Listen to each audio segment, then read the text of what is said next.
Aujourd'hui, je vous raconte l'histoire fascinante d'une ascension fulgurante et d'une chute tout aussi vertigineuse. Notre univers médiatique est rempli d'échecs ou de réussites. Mais rares sont les œuvres qui s'écroulent complètement malgré un premier alignement des planètes en apparence. Comment une série culte pour toute une génération a tout perdu. Bien plus que la descente aux enfers d'Euphoria, je vous propose de voir comment la génération Z, ma génération, a trouvé son œuvre culte et comment elle l'a détruite en un temps record. Je préfère prévenir, il n'y aura pas de spoiler majeur, que ce soit de la saison 1 ou de la saison 2. On va évidemment parler de la série et de quelques personnages, mais voilà, que vous ayez vu ou pas Euphoria, normalement la vidéo devrait pouvoir vous intéresser et reste pertinente. Effectivement, la prochaine saison d'Euphoria est actuellement en pré-production, mais il y a énormément de problèmes avec le créateur, mais pas que, qui font penser à plusieurs spécialistes qu'elle pourrait ne jamais voir le jour.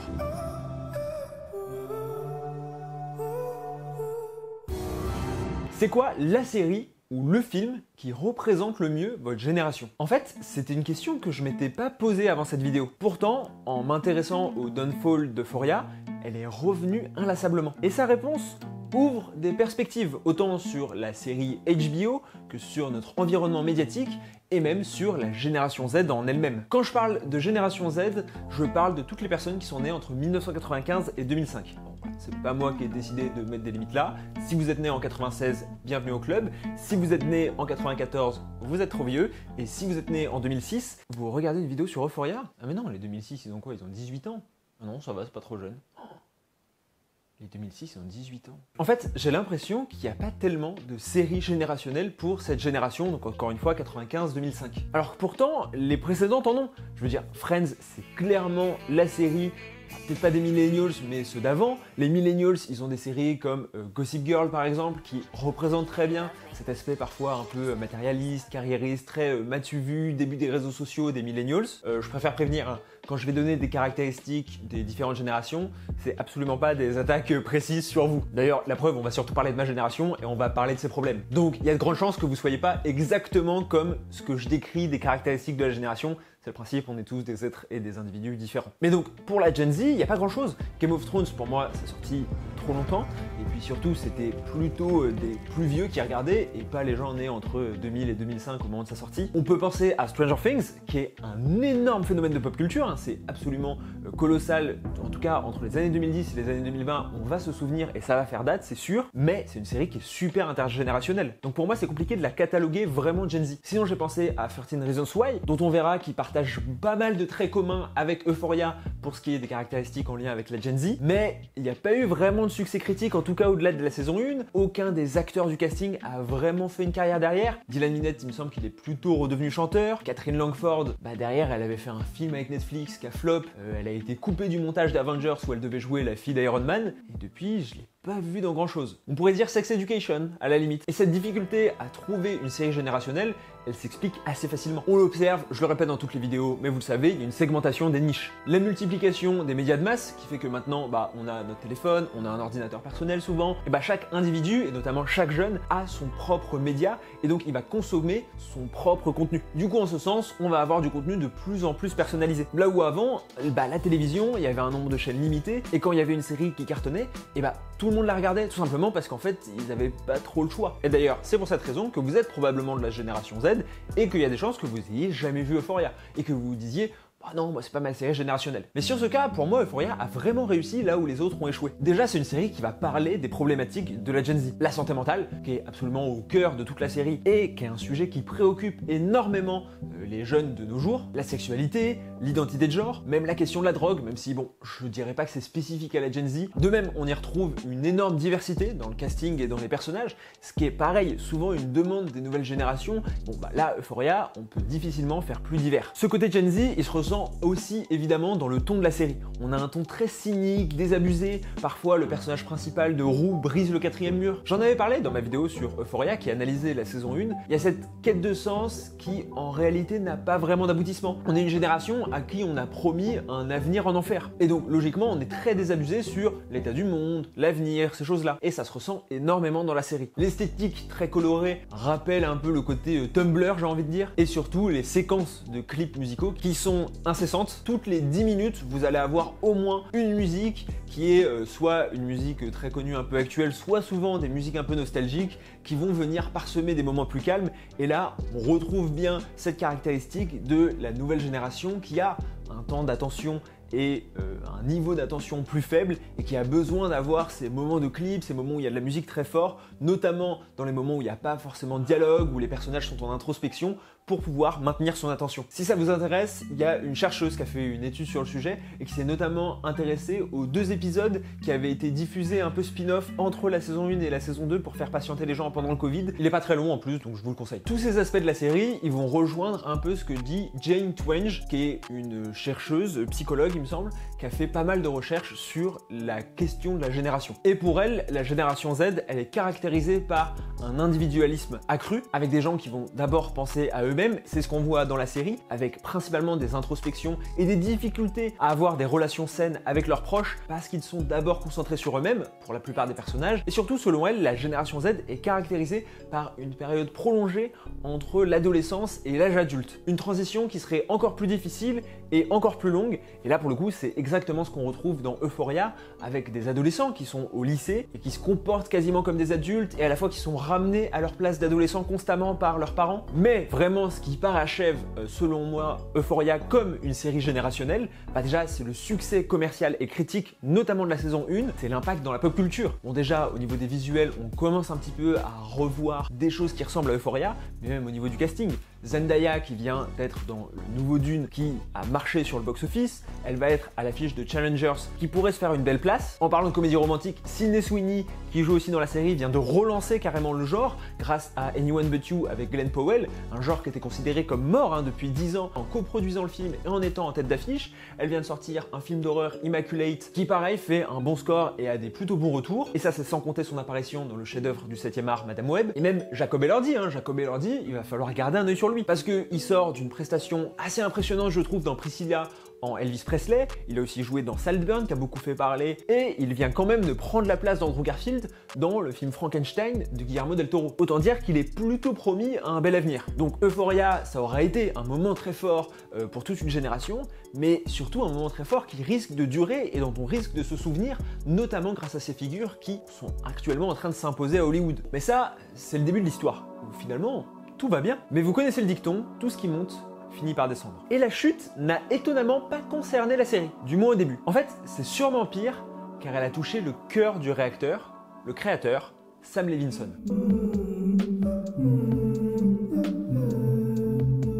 Pour Sam Levinson, au moment de la sortie de la saison 1 d'Euphoria sur HBO, c'est l'enfant prodige. Il arrive à reprendre les codes de la chaîne, à savoir quand même un contenu assez trash, assez adulte, assez violent, tout en réussissant à attirer l'attention des jeunes et à faire en sorte de fédérer une forme de communauté. Et du coup, HBO va rapidement lui donner les clés. Sauf que tout de suite, on peut y voir un problème. Bon, déjà, c'est un homme blanc de... Quel âge il a, Sam Levinson ?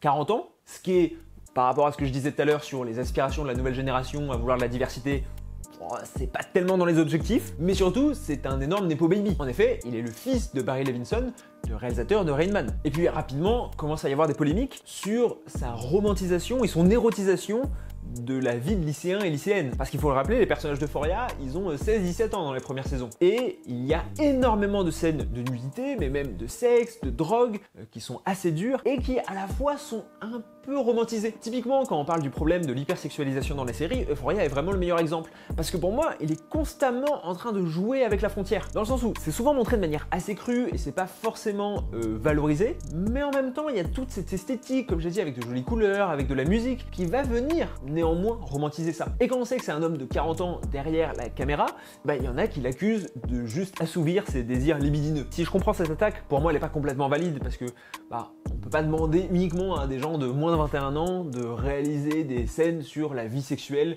des jeunes. Or, c'est aussi important de représenter cette vie sexuelle à l'écran tout simplement parce qu'elle existe. La question c'est plutôt comment et dans quelles conditions. Et là encore, il y a eu des rumeurs comme quoi il se serait pas complètement bien comporté sur des tournages, mais pour le coup c'est resté au stade de rumeur. Mais sa chute a vraiment commencé l'été dernier. The Weeknd et Lily Rose Depp sont à la tête de la nouvelle série HBO, The Idol, qui est censée montrer un peu les coulisses du monde de l'industrie musicale. Finalement, il y a des embrouilles avec le créateur de base et le projet revient à Sam Levinson. Et Sam Levinson va tout de suite y mettre sa patte, à savoir beaucoup de sexe et un contenu assez malsain. Mais cette fois, ça passe pas, la série fait scandale avant même sa sortie pour certaines scènes qui seraient jugées honteuses, pour le tournage qui se serait très mal passé. Finalement, il me semble qu'en termes d'audience, elle a plutôt bien marché, mais elle a eu de très mauvais retours critiques et elle a été annulée après seulement une saison. Alors qu'on parle d'une série avec The Weeknd et Lily Rose Depp. Et on commence pour moi à voir un petit peu l'impasse de ce réalisateur qui a un style très particulier et qui demande à chaque fois à avoir un contrôle créatif à 100% sur ses projets, mais qui peine déjà à se renouveler. Je le glisse maintenant et je le glisse discrètement au milieu de la vidéo, comme ça les gens dans les commentaires le verront pas trop. Mais moi, Malcolm and Marie, j'avais trouvé ça nul. J'avais trouvé ça prétentieux et justement pour moi c'était la caricature de ce que Sam Levinson proposait, à savoir un réalisateur qui parle de lui à travers des films de manière pas du tout subtil, avec une esthétique très léchée, très clippée, mais qui finalement raconte rien. Bon, à chaque fois que je le dis, je me fais lyncher en commentaire, donc voilà, c'est dit, mais en tout cas, il y avait déjà des premières critiques, et il y avait déjà des gens qui avaient vu. Le book était peut-être pas si solide que ça sur ses appuis. Mais au moins, ce qui est intéressant avec cette critique de Sam Levinson, en tant que showrunner de The Idol, mais aussi de Euphoria sur la saison 2, c'est que ça remet l'auteur au centre des discussions. On a tendance, quand on parle de pop culture, et en particulier des séries, de gommer un peu l'auteur. Si jamais vous critiquez une série Netflix, il y a de grandes chances que vous parliez de Netflix, que vous disiez cette série Netflix elle est pas bien parce que Netflix fait des séries comme ci ou Netflix fait des séries comme ça. Et c'est normal parce que le producteur aux États-Unis, il a un rôle très important. Quand on voit une série de Sam Levinson, on voit que c'est Sam Levinson. Et c'est important à une époque où les auteurs sont menacés d'être remplacés par des intelligences artificielles, de voir que non, en fait, il y a quand même des auteurs qui arrivent à se distinguer en bien ou en mal. Disney, qui avait prévu de faire des séries, et qui a fait d'ailleurs quelques séries sans véritable showrunner, à savoir un réalisateur qui va superviser l'ensemble d'une série, notamment pour ses créations Marvel, semble revenir sur sa décision après des retours plus ou moins mitigés. Si vous voulez soutenir mon travail, comme d'habitude, n'hésitez pas à lâcher un petit pouce bleu et à vous abonner, ça m'aide beaucoup. Bon, ok, le créateur est un peu cancel, mais pour l'instant, il n'y a aucune grave accusation qui pèse sur lui. Et certes, l'échec de The Idol a fait un peu mal à son image, mais pas de quoi détruire son autre création qui, je le rappelle, reste sur un succès. Mais vous voyez ce moment au Monopoly où vous êtes sur la case prison et vous vous mettez à faire toutes les combinaisons possibles de dés, sauf celle qui vous offre la possibilité de sortir et que vous avez l'impression que le sort s'acharne sur vous. Eh bien, les dieux d'Hollywood ont visiblement décidé que la malédiction s'abattrait sur Euphoria.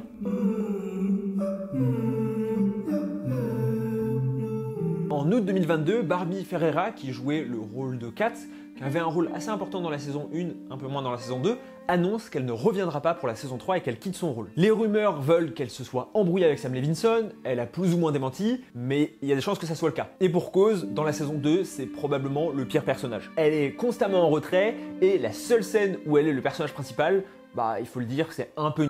Un an plus tard, ça commence vraiment à se compliquer quand Angus Cloud, un acteur pareil, secondaire, mais quand même parmi les acteurs majeurs dans les acteurs secondaires, derrière Zendaya et Hunter Schafer, décède malheureusement d'une overdose. Que faire d'un personnage dont l'acteur meurt? C'est un problème que de nombreux studios ont dû se poser ces dernières années et globalement pour l'instant on n'a toujours pas trouvé la bonne réponse. S'ensuit un autre décès tragique de Kevin Turen en novembre 2023, un des producteurs majeurs de la série. À cela, il faut ajouter une grève des scénaristes et des acteurs que vous avez suivi pendant tout l'été 2023 et même un peu après et un peu avant, qui a complètement stoppé la pré-production. Également, comme je l'ai dit, le casting était devenu connu et commence à rouler sur Hollywood, et du coup c'est devenu difficile de trouver le temps de réunir tout le monde. Surtout que pendant ce temps-là, le casting, il continue de vieillir, alors que l'histoire est censée se passer dans un lycée. Elle a quel âge Zendaya? Zendaya, elle a quand même 27 ans, et elle en aura 28 cette année. Jacob Elordi, 26. Globalement, ils vont tous avoir environ 27 ans.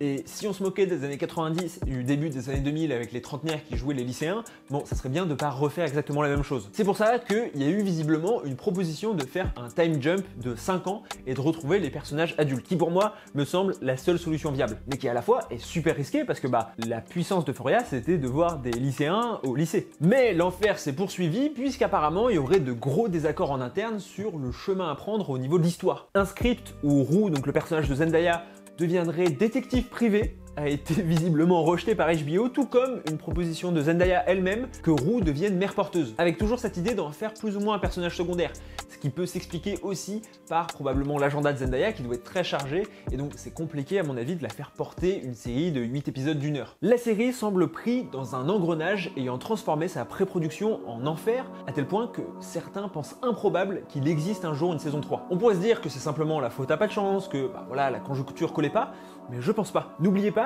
que chaque histoire a sa morale. Et celle d'Euphoria est plus profonde qu'on pourrait le croire.